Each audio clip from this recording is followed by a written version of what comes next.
こんにちは、トバログです。皆さん在宅ワークしていますか？はいっていう入りから入るんですが、今回はね、ゴールデンウィークも明けて新生活もちょっと落ち着いてきたタイミングで、デスク周りのねおすすめアイテムっていうのを紹介していこうと思います。トバログではね結構デスク周りのアイテム紹介したり、あとちょっと前だとねノート PC におすすめの、周辺機器っていうのを紹介してるんですけど、今回もそういう感じでデスク周り編っていうところですね。今回のね動画の流れとしては、まずね大きめなこの僕が使っているスタンディングデスクとかがいいよっていう話と、その後ねこのモニター周りとかちょっとスピーカーとかそういう話で、最後に、これね実際に使っているこういうデスク上のアイテムについて紹介する流れですね。ちなみに今回紹介するアイテムに関しては、大体がね Amazon で購入できるようになっています。今なんか Amazon のハイブリッドワークストアっていうページが特設されていて、これねデスク周りを構築するためのアイテムがいろいろなジャンルにわたってたくさんね、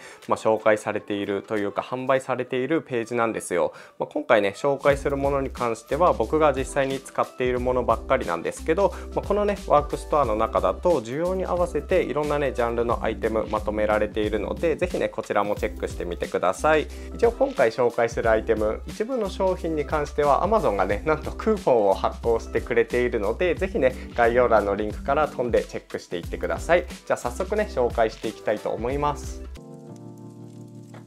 はい、じゃあデスク周りのアイテムというところで、まずはねデスクから紹介していこうかなと思います。デスクに関してはね僕はねスタンディングデスクを愛用していますね。これはねプレダクツっていうメーカーと、トワログが一緒に開発させてもらったこの白とグレーの天板を使っているんですけど、足に関しては、Amazon でも購入できるフレキシスポットっていうメーカーのスタンディングデスクの足を使っています。スタンディングデスクってその名の通り立ちながら作業するから健康にいいみたいな風に思われると思うんですけど、それはありつつも一番のねメリットはやっぱり高さをこう微妙にね変えられるところかなと思います。僕がね今使ってるフレキシスポットの E7 っていうやつはこれ電動昇降式で、ボタンをねこうやって押すだけで上下にね自動でこう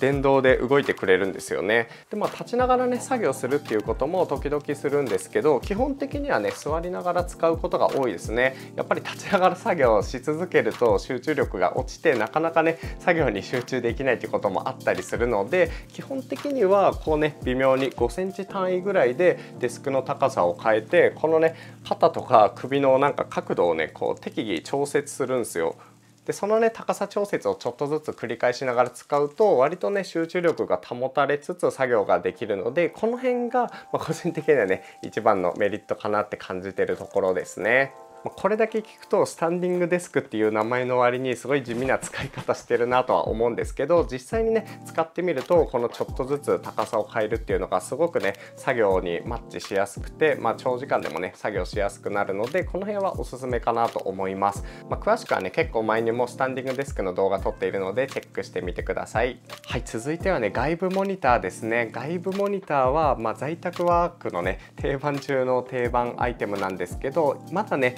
ノート PC だけでこう作業してる人はぜひね導入してみてほしいです。外部モニター何がいいのかっていうと、まず1つ目としては大きい画面で作業ができるっていうところですね。ノート PC だと結構ねシングルタスクだったらやりやすいんですけど、窓をたくさん表示していろいろなタスクを並行しながら行う時にかなりね外部モニターがあると、仕事をしやすいのかなと思います。特にね在宅ワークで会社員として働くっていう場合だと、いろいろね Excel のシート見たりとかチャットのねメッセージのページ開いたりとか、なおかつこう PDF の契約書開くとか、いろいろなタスクを同時並行しながら仕事って進めていくじゃないですか。もちろんねノート PC でもそういう作業できないことはないんですけど、いろいろな作業を並行して行うのであれば大きめのねディスプレイかつ、4K ぐらいのね表示ができるモニターがあるとすごいいいのかなと思います。でいいところ2つ目としてはやっぱりね首の角度ですね。本当に在宅宅ワーカーって、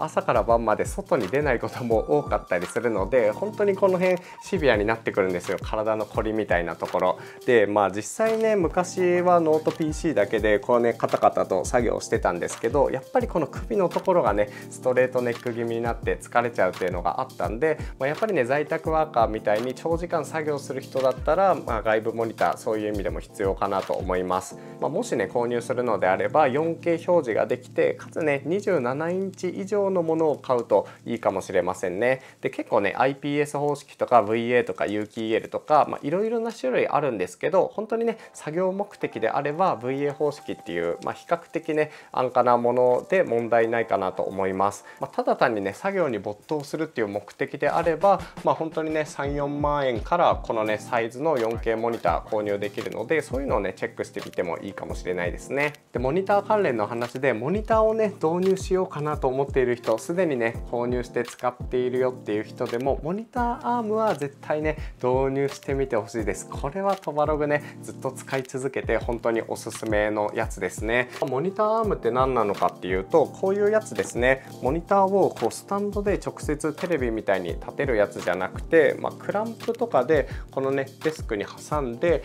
こうデスクの上からこうニョキってアームみたいに伸びている、これをモニターアームって言います。でモニターアーム、なぜトバログはそんなに激推しするのかっていうと、まず1つ目がこのね下を有効活用できるっていうところですね。普通のモニターだとここのね位置がもう土台になってるんで使えないパターンが多いんですけど、モニターアームがあるとこんな感じで上クイッと開ければ、ここすごいスッキリしてるんですよ。これ視覚的にもすごいスッキリしてるし、モニターのここの部分をねすごく掃除もしやすいし、あとこういうねキーボードとか、普段使っているこういうものをこういう風にモニターの下に置いておけるんですよね。ここの本来ディスプレイの土台が来る場所を有効活用できるのがやっぱりねおすすめの理由ですね。僕の場合だとこの上の部分にね俯瞰カメラを設置していて、YouTube で動画を撮るときはこのねモニターの下にキーボードとかを隠して、これでね普通に動画を撮っているっていう。でモニターアームあるといい点2つ目としては、やっぱりねディスプレイの位置をすごいフレキシブルに動かせるっていうところですね。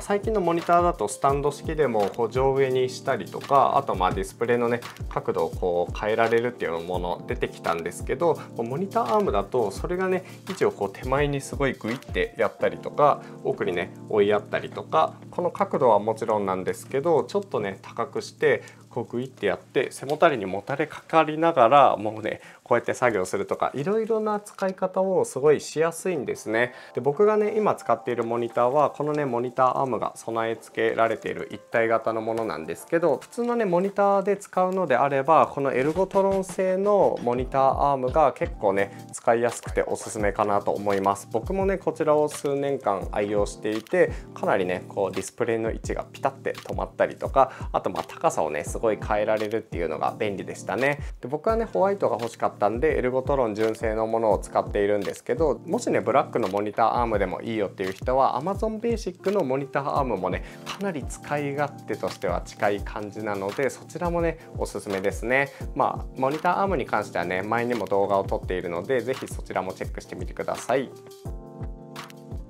はい、じゃあここからはねデスク上に置いている、実際にね手で触れるデバイスを紹介していこうかなと思います。一部アイテムに関しては前のねノート PC におすすめのアクセサリーでも紹介しているんですけども、今回もね改めて紹介していく感じですね。はい、じゃあまずはねやっぱり在宅ワークには欠かせない外付けキーボードですね。キーボードに関しては本当にね、スポーツ選手のグローブだったり、体操選手のね手でつけるプロテクターのように人それぞれ相性というか、自分がね一番心地いいものって変わってくるんですね。僕がね今愛用しているのは HHKB っていうこうキーストロークがめちゃくちゃ深いキーボードを使っているんですけど、人によっては Mac みたいにね薄型のキーボードが好きっていう人もいるし、ゲーミング PC みたいにねカチャカチャメカニカルキーボードが好きっていう人もいると思うので、これがねすごいベストっていうわけではないんですけど、僕が愛用しているって感じですね。僕がこのキーボードを使う理由は前にも紹介しているんですけど、やっぱりねこの手に吸い付くような感じで、パタパタと脳で考えるよりも先に手が動くみたいな感覚で使えるこの道具感がめちゃ好きなんですよね。なんなら1泊2日の旅行の時とかもこれは持っていきますね。でそのキーボードの病みつきになる打鍵感はもちろんなんですけど、やっぱりね長時間作業していて疲れにくいっていうのも結構ポイントですね。結構ストロークが深くて、なおかつ静電容量無接点方式っていうスイッチを採用しているので、そこまでね強くガチッと打ち込まなくても、このね手で触れた感じで、入力ができるんですよ。なので最後までね打ち込まなくても軽やかにキーをカタカタカタカタって入力し続けられるので、本当にね1日8時間を週5で使うとか、それだけのね長い時間触れ続けるものであれば、やっぱりねいいものを使いたいし疲れにくいものを使いたいっていうところでこのねキーボードを使っています。この HHKB は Bluetooth で駆動するんですけど、僕の場合はね有線接続をして使っていますね。これによって、バッテリー持ちというか電池持ちそこまで気にしなくていいし、あとねこのままもうスリープ状態にならずにカチカチカチカチすぐにね入力できるっていう手軽さから、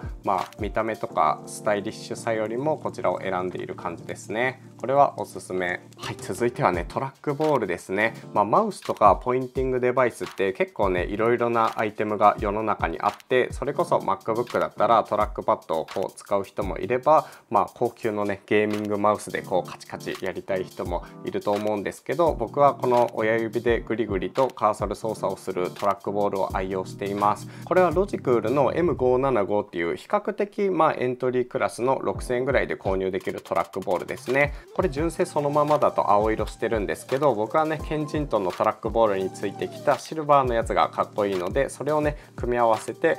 モノトーン的な感じで使っています。トラックボールに関してはね前から動画で紹介しているんですけど、使い始めた理由としてはやっぱりねちょっとこの手のこの辺が痛くなってきたからっていうのがありますね。テキストワークをメインにしてた時はこういうねトラックパッドが一番使いやすかったんですけど、動画編集とか結構ね頻繁にカーソル移動するようになって、こうね手を動かしているとやっぱりここにすごい負担がくるっていうところで、腱鞘炎的なのに悩んでたからこのトラックボールに変えたっていう感じですね。トラックボールだと基本的にね親指でグリグリするだけなんで、そこまでここに負担が来ないっていう点がすごいいいところと、あとはマウスとかと違ってこうやってね肩を大きく動かさなくていいので肩への負担がちょっと減るっていうところですね。トラックボールのね難点としてはやっぱり大きくてちょっとね持ち運びにはかさばるっていうところと、あと親指でねクイクイ操作するので、こうやって手ごと動かすよりも細かい操作はちょっと苦手っていうところがあります。細かいところもねこうやって2本指で操作すれば結構ね問題なく使えているので、慣れっていう感じですかね。あとはこのボールの後ろ側にホコリとかゴミとかが溜まってちょっとね動きが鈍くなったりするので、定期的なメンテナンスは必要っていうところが難点っていうところですかね。ちょっとね癖が強めなアイテムではあるんですけど、個人的にはすごい気に入っています。はい、続いてはテンキーですね。テンキーに関してはガジェットで言うとね割とニッチめなアイテムではあるんですけど、クリエイティブ作業をする時の左手デバイスとしてはもう本当に手放せないアイテムとなっています。僕がね今使っているのがこれもう廃盤になっちゃったと思うんですけど、リアルフォースの U23 っていうテンキー、これねさっき紹介した HHKB と同じようなね方式を使っていて、近い打鍵感で作業ができるので自宅ではこれを使っています。で外に出るときはこのねマイクロソフトのナンバーパッドがめちゃくちゃ薄くてコンパクトなので、これをね、外出時は持ち歩いてるっていう感じですね。これに関してはね前のノート PC おすすめアクセサリーでも紹介しているので今回は省きます。天気に関してはねどういう風に使っているかっていうと、さっきね紹介したこの HHKB の左側に置いて使っていますね。左側に置くことで、普段の作業じゃなくてクリエイティブ系の例えばプレミアプロだったりダヴィンチリゾルブの動画編集のねショートカットをここに割り当ててサクサクとねカット編集を行っています。あとは結構最近ね 3DCG のソフトブレンダーとかユニティとか、アンリアルエンジンとかもねちょっと趣味で使い始めているんですけど、そういうのの視点切り替えをする際の、ショートカットを割り当ててるって感じですね。点キーをね左側に置く理由に関しては前にも動画で詳しく紹介しているんですけど、やっぱりねトラックボールでカリカリと操作をしながらこっちでねショートカットで素早く動かせる、両手をね同時に使えるっていうところが魅力的ですね。フルサイズのキーボードだとそれがどうしてもね難しくなってしまうので、左にね置きたいという理由から点キーを別途購入して使っています。僕の場合はこういう布陣なんですけど、例えばね自宅で MacBook のキーボードを使いたいっていう人でも、点キーを別途用意すればこっちに置いてもいいしこっちに置いてもいいし、やはりね点キーが別途であるとこういう使い分けもしやすいですね。ちなみに僕がこの点キーを使う理由としては、さっき紹介したこの HHKB と打鍵感がかなり近いからなんですね。そういうねこだわりは一応あるんですけど、ぶっちゃけ左手デバイスってそこまでキーのねスイッチ感気にしなくてもよかったりするので、Amazon とかでね売っている比較的安価なこういうものを購入してもいいのかなとは思います。まだ点キーを使ってないっていう人は実際に自分の体に合うかどうかを試してみても良いかもしれませんね。はい、続いてはねかなり地味めなものではあるんですけども、ケンジントンのねエルゴソフトリストレストっていう、いわゆるアームレストですね、それの大きめのものを使っています。さっき紹介したこういうキーボードってすごくね指自体は疲れにくいし、かなりねサクサク打てるストロークが深いものなんですけど、難点としてはやっぱりこの角度が急だったり高さがあったりするんですね。なので、こうやって手を置いた時に若干こう上向きになっちゃうから、結局なんかこの辺がね疲れてくるっていう問題があって、だけどこの辺とか指の触り心地はどうしてもね譲れないんだよなっていう時に、やっぱりリストレストがあると、このね高さ分をここで補ってくれるので、手を置いただけで自然とねこう、キーボードの高さの位置に来てくれるんですよ。これによってこの手の甲の違和感はもちろん、ここのね、手首の違和感みたいなのも解消してくれる感があるので、こういうねストロークが深いキーボードを使う際にはやっぱりリストレスト必須ですね。このケンジントンのものは色がねライトグレーっていうところと、あと価格もこれで3000円ぐらいと安価なところで、かつ大きめなんでこの点キー側までもねちゃんとカバーしてくれるっていう、そういうところが良くてこれを使っています。デスク上にこうやって置いてる時もあんまり圧迫感とか違和感がなく使えるので、個人的にはねこのリストレスト愛用しています。もしキーボードをこういうストロークが深いものを使っているっていう人はね、是非リストレスト導入してみてください。はい、続いては地味にね使いどころの多いウェブカメラですね。ウェブカメラに関しては、あんまりね今まで使ってこなくて、これがね初めて導入するウェブカメラなんですけど、正直めちゃくちゃあると便利です。まず僕の場合は普段ねデスクトップ PC を使っているので、カメラがね当然ノート PC のようにはないんですね。なので会議する時はいつもねノート PC を開いて、この、MacBook のこことかのカメラで、会議に参加していたんですけども、普段ね使っているのがデスクトップなので、デスクトップ PC の中に情報あるんだけどなとか、デスクトップのこの画面を共有したいみたいな時とかに、対応できなかったんですよ。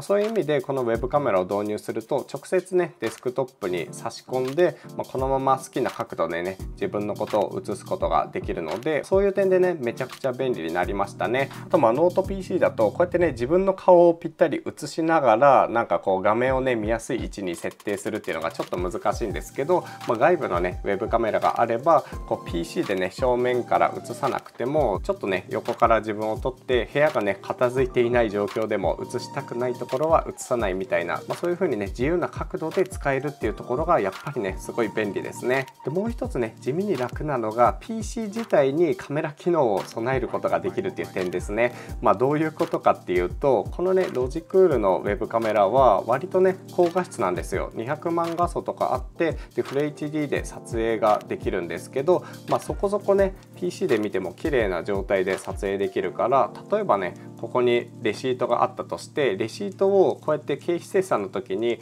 カシャッと PC 側から撮影できるんですね。今までね僕は iPhone とかで撮影して、それをね PC にクラウドとか、AirDrop とかで送って、そこから経費精算ソフトに投げるみたいな、結構ねめんどくさい工程を挟んでたんですけど、ウェブカメラでねこうやって撮影すれば PC だけにねデータが保存されて、そのまま直でこう経費精算ソフトに送ることができるっていう、そういうなんか汎用性の高さはめちゃくちゃありがたいですね。ちなみにこのロジクールのウェブカメラだと、こういうねスタンドにもなる引っ掛けられるモジュールがついてくるので、ここにねカチッと装着して、こうデスクの端っこに置いて使ったり、モニターとかにねこんな感じで引っ掛けて自分の好きな角度で使うことができるので、デザインもいいし、これはね結構気に入って使っています。はい、続いてはね、こういうドックステーションが1台ね、在宅ワーク環境にあるとめちゃくちゃ便利ですね。ドックステーションどういうものかっていうと、USB-A とか USB-C とかマイクロ SD とか、あらゆるね、パソコンに接続して使いたい系の端子がたくさんね取り揃えられている、ものですね。こうやってね在宅ワーク用のノートパソコンに挿せば、こっちのね PC を充電しつつ、モニターにね PC の画面を映し出したり、有線で使いたいマウスとか点キーをね直接ここに挿せば USB-C1 本でね、全て接続できるっていうめちゃくちゃ便利なアイテムです。こういう系で言うとね、やっぱり USB-C のハブが結構人気というか、みんな1個は持っているものなんじゃないかなと思うんですけど、このねドックステーションの便利な点としては、やっぱりあらゆるね機材、モニターを2枚挿したりとか USB-A の端末を5個挿して使いたいとか、そういうものを常設しておけるっていうところなんですね。これね USB-C のハブだと結構ねごちゃごちゃしちゃうし、接続できる端末も限られてはいる感じなんですけど、これだとより多くの周辺機器を挿したり、あと常設しておけるから、あらゆるねこういうケーブルの置き場所ができるっていう、そういう点がいいかなと思います。仕事用のねパソコンから趣味用のパソコンに使い替えたいっていう時も、USB-C を外して1本挿せばね、あらゆる機材がさっきと同じ状態で使えるので、そういう点もやっぱり便利ですね。ちなみに僕が今使っているのがベルキンのねドックステーションで、もう4年ぐらい前にね購入したものなんで、さすがに型落ちではあるんですけど、未だに何の問題もなく現役で使えています。端子に関してはこんな感じで SD カードリーダーとか、あとイヤホンジャックとか、そこそこ速い USB3.1 とかのねポートが備わっています。で裏を見ると、ここにね USB-A のねポートが4つあったり、イーサネット接続できたり、ディスプレイポートがあったり、モニターに接続したりっていうのができるようになってますね。これで結構ねあらゆるデバイス一度に接続できるので、もうこれがないとね、快適な作業は難しいかなって感じです。ちなみにこのドックステーション、僕の場合はデスクの下に固定をしています。プレダクツのねドックマウントに固定することで、デスクの上をすっきりさせつつ、だけどね配線はかなりしやすいようになるので、こんな感じで使うのがおすすめですね。今はさっき紹介した点キーとか USB のキーボードとか、細かいねそういう機器類を接続して使っています。若干ね難点としては、こういう電源供給用の AC アダプターがめちゃくちゃ大きいんですね。 PC 側にもね結構高出力で電源供給しなきゃいけないし、あらゆるねデバイスを接続した時にその動かすためのパワーもねここから供給するので、必然的に大きくなってしまうのかなって感じです。ここだけちょっと難点なんですけど、今ね自宅で作業する時には欠かせないデバイスとなっているので、気になったら是非チェックしてみてください。はい、続いてねデスク上に置いておいて地味にね便利に使っているのが、こういうね USB-C のチャージャーですね。充電に関しては別の場所にね充電ステーションは設けているんですけど、やっぱりねこういう iPad だったり、スマートフォンだったり、ちょっとね充電したいんだよな、でデスク周りに置いておきたいんだよなっていうのを充電しておくときに、やっぱりこういうのがね